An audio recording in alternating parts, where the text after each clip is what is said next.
शब्बो की एक बुआ है, उसकी अफ्रीका में कोयले की खदानें हैं और उन खदानों में से हीरे निकल आए और वो रातों रात 300 करोड़ रुपए की मालकिन हो गई। और बुआ जी लड़का चुनने के लिए आने वाली है, जिन्हें वो पसंद करेंगी वही शब्बो का पति और उनके पैसे पाकर करोड़पति बनेगा। और शब्बो ने मेरा नाम दे दिया है।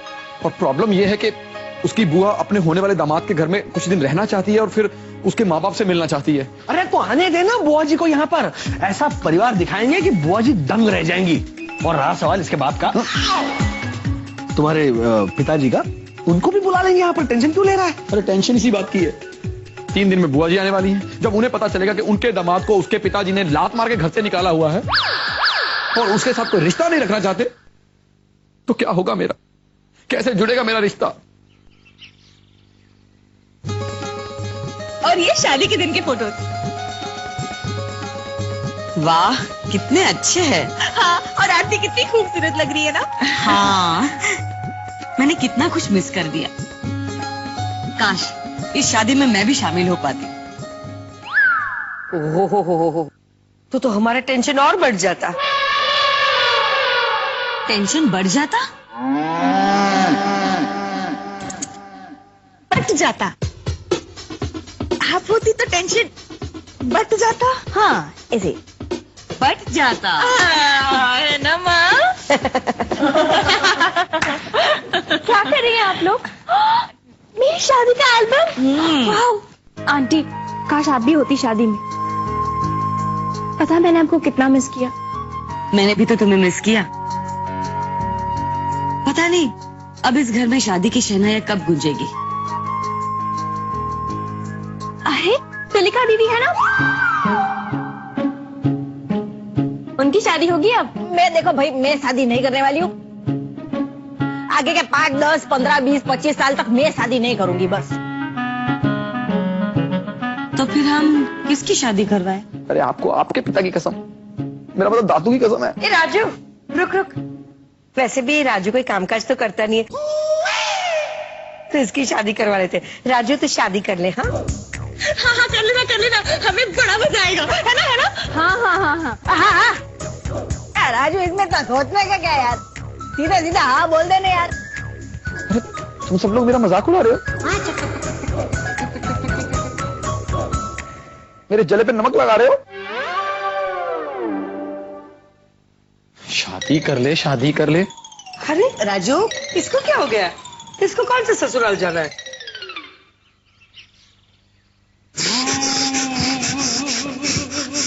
अरे समधी जी, आप रो क्यों रहे हैं? नहीं, मैं रो नहीं रहा हूँ समझी जी, मैं तो प्राणायाम कर रहा हूँ, सांस को कंट्रोल करने की कोशिश कर रहा हूँ। अच्छा। आइए ना, बैठिए। जी ये समधी जी, छोटा है ना इसलिए बैठिए। लेकिन एक बात समझ में नहीं आई जी। सास पे कंट्रोल। दुनिया का ऐसा कौन सा दामाद है जो अपनी सास पे कंट्रोल कर सके? समझी जी, आप भी समदन जी की तरह जोक मारने लग गए। अरे कुछ नहीं, बस अंदर मैं राजू को शांत करने के लिए 2 जोक सुना रहा था। हो गया शांत वो? नहीं, राजू बेचारा तो बहुत दुखी है, बहुत उदास है। वो दुखी नहीं होता, वो दुखी करता है। आपको नहीं पता उसका बेचारा बाप सुधाकर कितना दुखी है उससे। ऐसी बातें किस तरह से आपके साथ शेयर करूं ये मुझे पता नहीं लगता, इसलिए मैंने आपको नहीं बताया कि उसने क्या किया है। छोड़िए ना वो बातें समधी जी, आप भी किन बातों में आ गए? नहीं, आप सुनिए समधी जी, तब आपको पता चलेगा कि उसे देखते ही मुझे क्यों इतना गुस्सा आता है। क्यों समधी जी? सबसे पहले तो उसने अपने पिताजी मिस्टर सुधाकर, मेरे अच्छे दोस्त को बेवकूफ बनाया। उनके ना कहने पर भी यहाँ मुंबई आ गया। फिर उन्हें इमोशनली ब्लैकमेल करके उनसे लोखंडवाला में एक फ्लैट खरीदवाया। वो फ्लैट खरीदने के बाद उस फ्लैट को उसने किराए पे चढ़ा दिया। अब उसका वहां पर मन नहीं लगता, इसलिए वो वहां पर नहीं रहता। रहना तो वहीं चाहिए जहां मन को शांति मिले समधी जी। अरे उसने इसलिए ऐसा किया क्योंकि वो दिन भर हमारे घर में पड़ा रहता है। पड़ा नहीं रहता समधी जी, बेचारे को हमारा परिवार पसंद है। अब हमारे अलावा है ही कौन उसका, अकेला है बेचारा। आज सुबह ही हमें कह रहा था कि वो अकेले से दुकेले होना चाहता है। मतलब वो शादी करना चाहता है समधी जी। हे भगवान, कौन है वो दुर्भाग्यनी जिससे वो शादी करेगा? लगता है आप हमारी बात सुनना ही नहीं चाहते समधी जी। ठीक है, हम खुद ही इस समस्या का समाधान निकाल लेंगे। हम चलते हैं। अरे समधी जी, अगर आप इस तरह रूठ जाएंगे तो मुझसे तो मेरा ईश्वर रूठ जाएगा। अब मैं नहीं बोलूंगा, बीच में नहीं बोलूंगा, बिल्कुल नहीं बोलूंगा। आप बोलिए। हम चाहते हैं कि आप हमारे पापा से बात करें। हमारे पापा से? नहीं, ऐसा राजू कह रहा था कि हम उनके पिताजी सुधाकर जी से बात करें कि वो बेचारा कितना हैंडसम है। हम चलते हैं। आई एम सॉरी समधी जी, I am very sorry. Please बताइए। जी, हमें सुधाकर जी से ये कहना है कि राजू के साथ सारे गिले शिकवे मिटा दें और उसे अपना लें और उसकी शादी के लिए मुंबई आ जाएं। यानी राजू सचमुच शादी कर रहा है? जी, एक बहुत ही सुंदर, सुशील और संस्कारी लड़की है, शब्बो। शब्बू, वही लड़की जिसका फोन आपके फोन पर आया था? जी, वही लड़की। अब समधी जी, बात यह है कि हम सुधाकर जी को जानते नहीं है, पहचानते नहीं है, इसलिए हम चाहते हैं कि आप हमारी तरफ से राजू के लिए बात कीजिए। लेकिन समधी जी, हम चलते हैं। अच्छा ठीक है, मैं करता हूं, मैं बात करता हूं आपके लिए। हमारे लिए नहीं समधी जी, राजू के लिए। I mean, राजू के लिए। जी।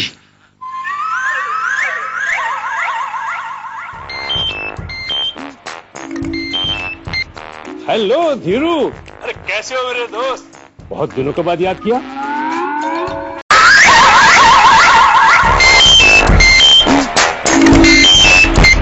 हेलो धीरू, अरे कैसे हो मेरे दोस्त? बहुत दिनों के बाद याद किया। हाँ भाई, एक नकारे और नालायक बेटे के बाप को याद भी कौन रखेगा? क्या हुआ समधी जी? समधी जी, मुझे बहुत मुश्किल काम लग रहा है ये। हम चलते हैं। ओके, मैं बात करता हूँ। जी। हाँ भाई सुधाकर, कैसे हो? अरे मैं तो उठ गया हूँ। अरे वो नालायक कितनी उधारी करके गया है कि चुकाते चुकाते मर गया हूँ मैं। सुधाकर, मैं जानता हूँ कि वो एक नंबर का निकम्मा है, नालायक है, लेकिन है तो तेरा ही बेटा ना। यही याद दिलाने के लिए फोन किया तूने मुझे? सुधाकर, मेरी बात तो सुनो यार। मेरी बात सुन, जब तक एक दोस्त मिलेगा दूसरा दोस्त सुनेगा। जैसे तो राजू के पिता से बात करेगा तो फोन रख देगा। ठीक है सुधाकर, तू फोन रख दे। वो क्या समझी जी, आप तो जानते हैं कि मैं झूठ नहीं बोलता, और मैं ये भी नहीं कह सकता था कि मैं राजू के बारे में बात नहीं करूंगा। आई एम सॉरी समझी जी, मैं आपकी मदद नहीं कर सकता। आई एम सॉरी।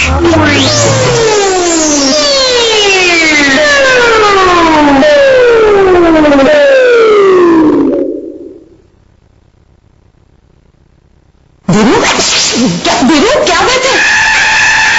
आप बड़े परेशान लग रहे हो। क्या बताऊं उषा, मैं समधी जी का काम नहीं कर पाया। उन्होंने मुझे कहा था कि मैं सुधाकर को राजू की शादी के लिए मना लूं, लेकिन मैं उन्हें मना नहीं पाया।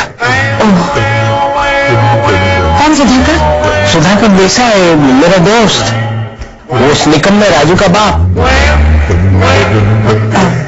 कौन राजू? राजू अपूर्व का दोस्त। अब ये मत पूछना कि कौन अपूर्व। ये तो समझ में नहीं आता कि मैं समधी जी के सामने किस मुंह से माफी मांगू। आप चिंता मत कीजिए, मैं समधी जी से बात करूंगी, मैं मना लूंगी उन्हें, मैं माफी भी मांग लूंगी। एक मिनट, किससे माफी मांगूंगी? राजू से। राजू से नहीं, समधी जी से माफी मांगनी है। वो भी इसलिए क्योंकि मैं सुधाकर को राजू की शादी के लिए मना नहीं सका, समझी? हाँ, गांठ बांध लो डालेंगे, प्लीज गांठ बांध लो। हाँ, तो फिर याद रहेगा। समधी जी से माफी मांगनी है, समधी जी से माफी मांगनी है, समधी जी से माफी मांगनी है। ये शीशा कर रही है, एक तरफ टूट गया।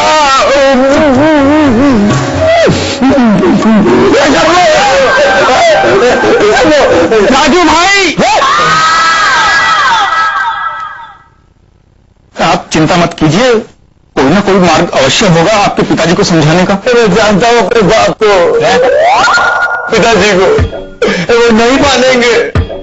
अभी यहाँ पर उसकी बुआ आ जाएगी, पूछेगी तुम्हारे पिताजी कहाँ से लाऊंगा अपना बाप।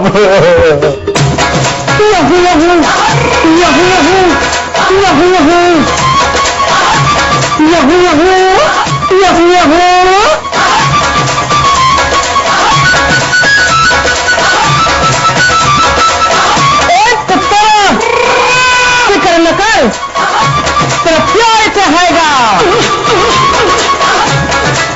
और जाकर बुला तोड़ शब्दों की बोलो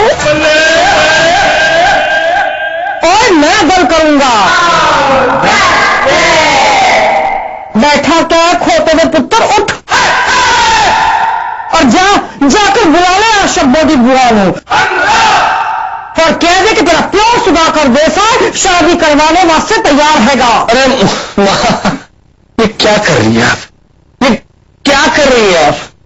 पहचान लिया मैंने? कोई नहीं, ये तो क्या हुआ पूर्वा, ठीक से टाइम नहीं मिला था ना, इसलिए रिहर्सल ठीक से नहीं हुआ। लेकिन शब्दों की बुआ आएगी ना, तब देखना मेरी एक्टिंग।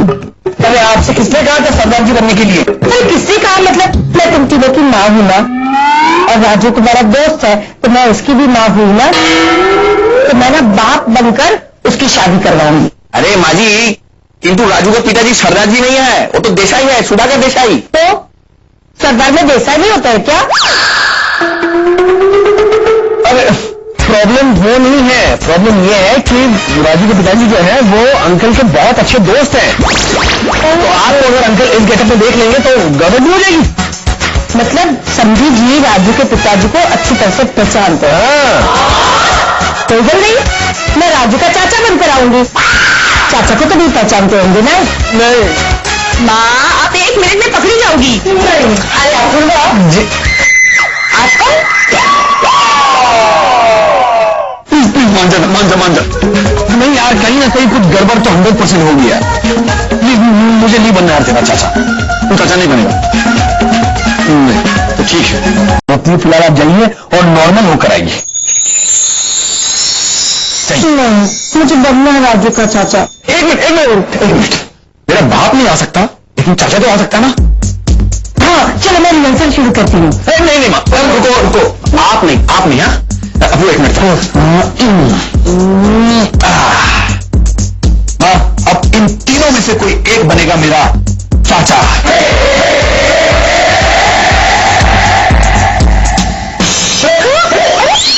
ये कौन है?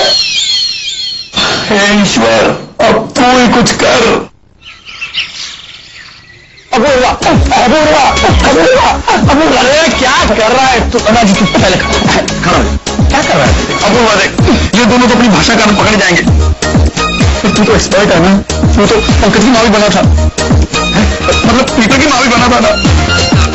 मैंने तेरे लिए पूरी की पूरी नकली फैमिली खड़ी कर दी, मैं कुछ नहीं कर सकता। प्लीज मान जाना, आज दोस्ती निभाने का तेरा वक्त है। अरे क्या मान जाए यार, ये क्या बच्चों का खेल है?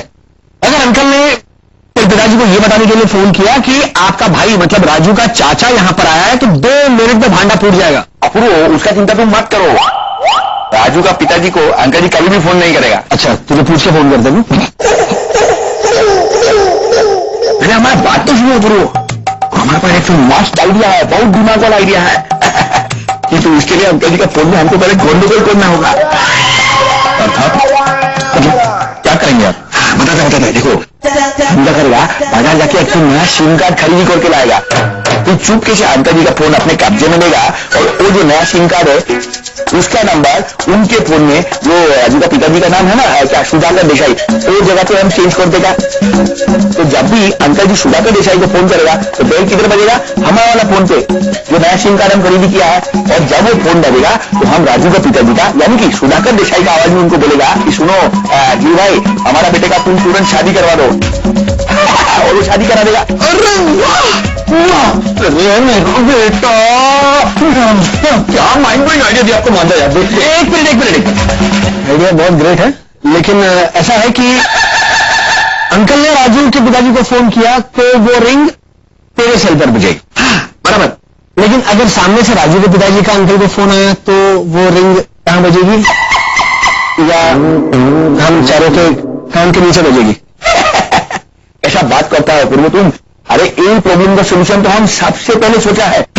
हम क्या करेगा, जिस टाइम में एक सब फोन में नंबर चेंजिंग करेगा ना, उसी टाइम में सुधाकर देसाई का नंबर पे से सुधाकर देसाई का नाम हटाकर राजू का नाम लिख देगा, तो अंकल जी का नगर में वो नंबर राजू का हो जाएगा। देख अंकल राजू से इतनी नफरत करते कि राजू का नाम सेल पर देखकर कभी फोन नहीं उठाएंगे और उनकी पिताजी से कभी बात नहीं हो पाएगी। क्या आइडिया दिया? मान जा। नहीं यार, कहीं ना कहीं कुछ गड़बड़ तो 100% हो गया है। प्लीज मुझे नहीं बनना यार तेरा चाचा। तू चाचा नहीं बनेगा? नहीं तो ठीक है, अगर आज मुझे यहां मेरा चाचा नहीं मिला तो कल से तुझे तेरा पापा। कल क्या, अभी नहीं मिलेगा। अभी दाढ़ी मुझ में कहां के फेंक दूंगा, फिर देखना अंकल के गुस्से से तुझे ये तो क्या वो ईश्वर ही नहीं बचा सकता बेटा। तू धमकी दे रहा मुझे? हाँ, तो इसको पकड़ो, इसकी दाढ़ी मुझे खा लो। भैया अभी क्या क्या नहीं और नहीं तो क्या, तो चाचा बनने के लिए दाढ़ी मुझ तो लगानी पड़ेगी ना। मतलब तुम मान गया?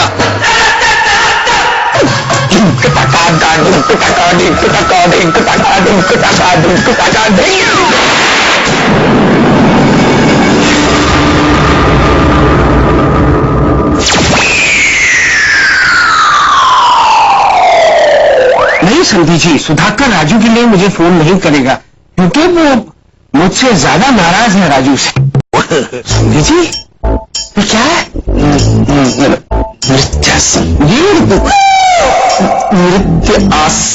नृत्यासन। अच्छा जी, क्यों? वो हमने बताया था ना आपको कि सैर पर जाने से पहले शरीर में नई ऊर्जा प्राप्त करने के लिए, गर्म करने के लिए। हाँ, वार्म अप के लिए आपने कहा था। मैं नहीं करूंगा। अरे तो नेकी और पूछ। आइए संधि जी की ढीम का टका ढीम का टका ढीम का टका ढीम का टका ढीम का टका ढीम का टिक्का। मजा आ रहा है संधि जी? मजा तो आ रहा है, लेकिन तब आएगा ढीम का टक्का जब आप मुझे माफ कर देंगे। ढीम का टक्का माफ? वो किस लिए संधि जी? वो इसलिए क्योंकि मैं राजू की झूठी तारीफ नहीं कर पाया। मैं राजू की शादी के लिए सुधाकर को मना नहीं पाया। मैंने उषा को भेजा था आपके पास माफी मांगने के लिए, लेकिन आप मिले नहीं, इसलिए मैंने सोचा कि मैं ही आकर आपसे माफी मांगू। ठीक है समझी जी, माफ कर दीजिए। वो तो निपट गया। ठीक, अब पापा आपको सामने से फोन करेंगे। पापा? आपके भी पापा है? आप तो मुझे बताया नहीं समझी जी। नहीं, हमारे पापा नहीं, राजू के पापा आपको सामने से फोन करेंगे, तब आप उन्हें बता देना। नहीं समझी जी, सुधाकर राजू के लिए मुझे फोन नहीं करेगा क्योंकि वो मुझसे ज्यादा नाराज है राजू से। अरे नहीं समझी जी, वो अब नहीं रहे। सुधाकर भैया? नहीं, वो अब नाराज नहीं रहे समझी जी। वो आपको अवश्य फोन करेंगे, और अगर नहीं करेंगे तो मैं अपनी दाढ़ी बूछ निकाल दूंगा।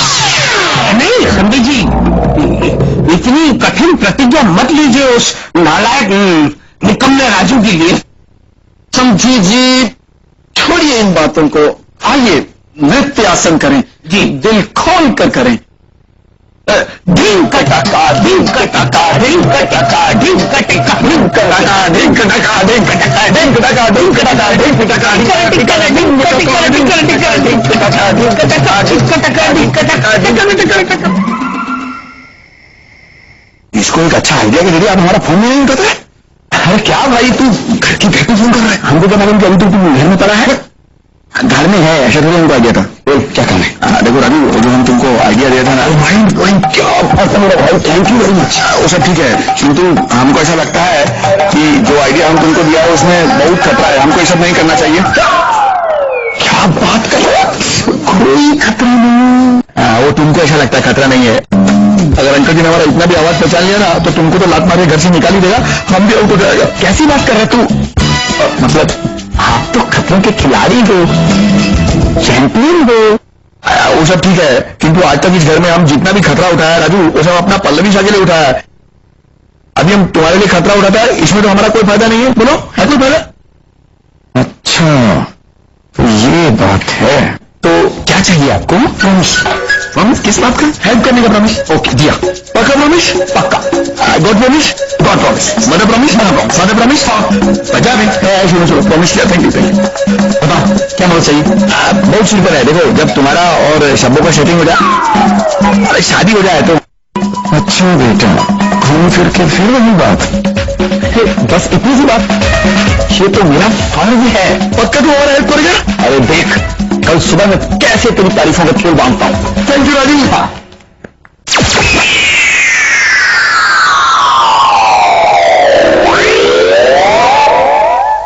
एक आपका फोन है और एक बेबी का फोन है।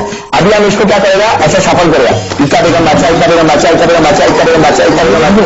ये बेटा मोबाइल फोन है, आराम से बेटा। इसका बेगम बादशाह, इसका बेगम बादशाह।